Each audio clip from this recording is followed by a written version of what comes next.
Syederlun, pangkalan pendaratan ikan Pedada Biren yang berlokasi di Desa Pulau Pedada, dibangun pada tahun 2004 lalu dan menjadi salah satu tempat pendaratan ikan yang berlokasi tidak jauh dari lintas Biren Banda Aceh, yaitu di dekat jembatan Rangka Baja Pedada.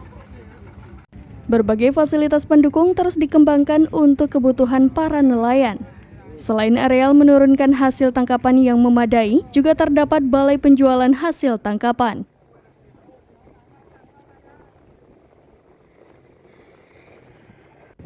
Setiap hari kecuali hari Jumat, berbagai bot ikan baik yang berpangkalan di pangkalan pendaratan ikan maupun dari daerah lainnya menurunkan hasil tangkapan di PPI Pedada Biren. PPI Pedada Biren menjadi salah satu sentra penjualan hasil tangkapan nelayan yang kemudian dibawa ke berbagai daerah lainnya.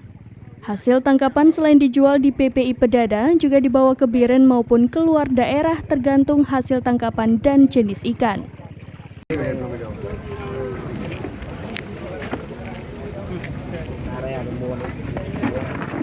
Namun hasil tangkapan nelayan dalam beberapa minggu terakhir ini cenderung minim.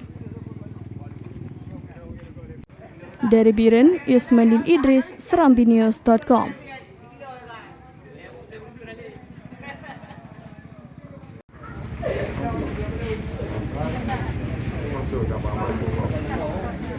Ini